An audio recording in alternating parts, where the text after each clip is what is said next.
오늘의 문학 산책 김주영 작가와 함께합니다. 카카오 스토리 김종원 작가님의 생각 공부.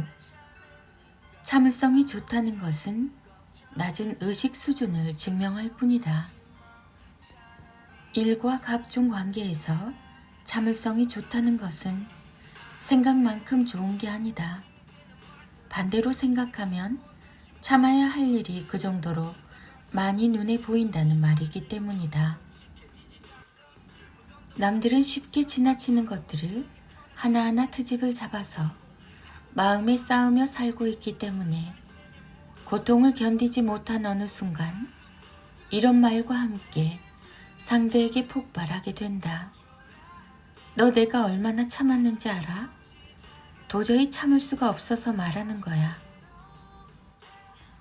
참을성이 좋다는 것은 그래서 인생에서 별로 중요하지 않다. 오히려 까칠하거나 예민한 성격을 스스로 증명하는 꼴이기 때문이다. 정말 우리에게 필요한 능력은 참을 일이 없는 인생을 사는 힘이다.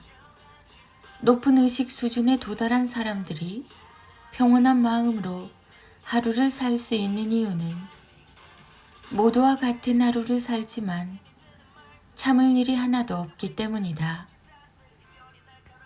우리가 지금 각자 서로를 이해하고 믿고 안아줄 수 있다면 사는 동안 참아야 할 일을 줄일 수 있다.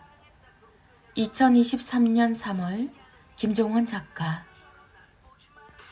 네이버 블로그 김종원 작가님과의 대화. 지켜보는 것만으로도 힘을 주는 사람이 되고 싶다. 최근 내가 정말 좋아하는, 다시 말해서 믿는 베이커리 한 곳에서 이런 발표를 했다. 식빵을 새롭게 만들었습니다. 48시간이 지나도 촉촉함을 유지합니다. 다른 베이커리에서 이런 말을 한다면 바로 이런 생각이 들었을 거다. 광고 카피가 자극적이네. 에이 설마. 하지만 이 베이커리에서 나온 말이라 나는 전혀 다른 생각을 하게 되었다. 아, 이번에는 또 얼마나 고생하셨을까? 최고의 식빵을 만들기 위해 최선을 노력을 했겠지? 팔아주셔서 감사하는 마음으로 사러 가자. 그게 바로 믿음의 힘이다. 다른 사람 입에서 나오면 믿기 힘든 것도 그 사람 입에서 나오면 걱정이 먼저 된다. 그리고 참 감사하고 기쁘고 동시대에 살아서 행복하다는 기분도 든다. 이토록 자신의 일에 열정적으로 임하며 동시에 늘 더 나아지려는 노력을 하고 있으니 지켜보는 것만으로도 에너지가 쌓인다. 내가 글을 쓰는 마음이 꼭 그렇다. 365일 24시간을 모두 쥐어짜 하나도 흘리지 않고 글에만 모두 투자하고 싶다.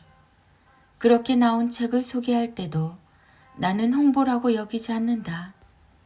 자신 있게 내 책을 소개하고 추천까지 하는 이유는 저 식빵을 만든 베이커리의 대표처럼 내가 할 수 있는 모든 것을 담았기 때문이다. 어떻게 생각하면 조금은 오만한 모습일 수도 있지만 그래서 나는 책 관련 이벤트를 하지 않는 편이다.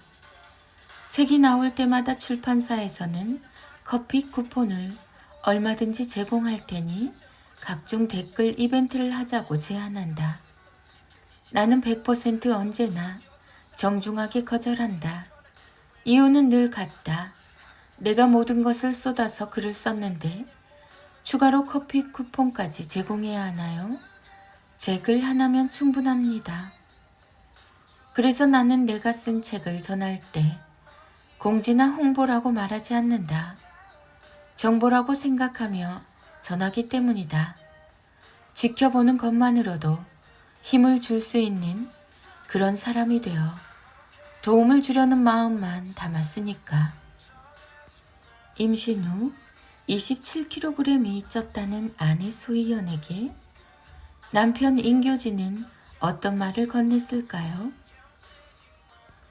날씬한 체형의 그녀였지만 임신 후 27kg이 갑자기 불어나자 신랑보다 몸무게가 더 나가게 되었죠. 아마 임신을 경험한 사람이라면 모두 공감하실 겁니다. 산후 우울증은 이때부터 우리를 힘들게 만들죠. 더욱 중요한 사실은 임신으로 불어난 살은 아기를 낳았다고 바로 빠지는 게 아니라는 것입니다. 실제로 아기를 낳았는데도 살이 그대로여서 극심한 불안과 고통을 겪는 분이 많습니다.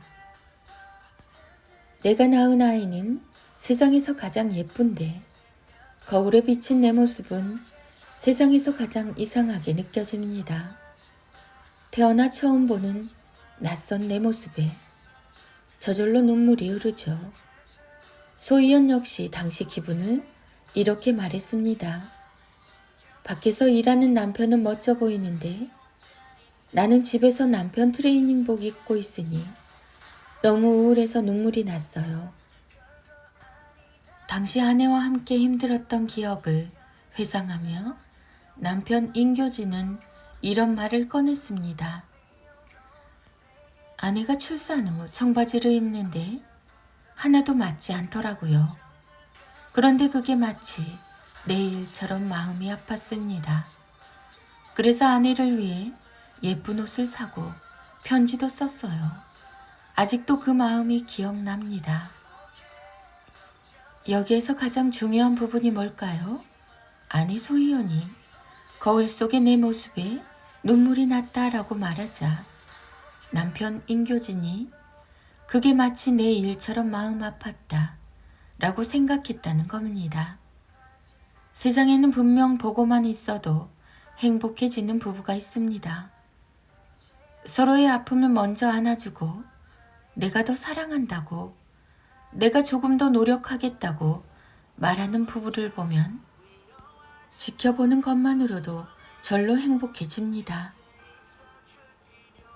아내와 같은 취미를 공유하고 싶다는 생각에 그는 발레와 요가, 필라테스를 좋아하는 아내를 따라서 실제로 발레도 하러 갔습니다. 남편의 모습을 보며 아내 소희연은 정말 환한 표정으로 행복하게 웃었죠.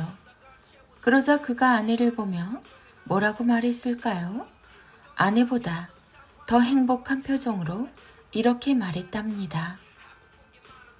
내가 세상에서 가장 행복할 때가 언제인지 알고 있어? 바로 지금이야. 당신이 웃을 때 난 정말 행복해. 세상에 단 한 사람, 온전한 내 편이 생긴 것 같거든. 자, 그럼 이제 가정에 행복을 더하는 3가지 기적의 말을 소개합니다. 사실은 앞에 이미 다 나온 말입니다. 다만 우리가 내면에 담지 못해서 늘 스치고 나의 것으로 만들지 못했을 뿐이죠. 이번에는 다음 3가지 말을 꼭 마음에 담아주세요. 그래야 서로에게 자연스럽게 들려줄 수 있으니까요. 우리 힘내자. 내가 더 잘할게. 당신이랑 있으면 늘 행복해. 우리는 참 말이 잘 통하는 것 같아. 반대로 사람 마음을 아프게 하는 말이 있죠. 이런 말은 관계에 전혀 도움이 되지 않으니 앞으로는 최대한 덜 사용하시는 게 서로를 위해 좋습니다.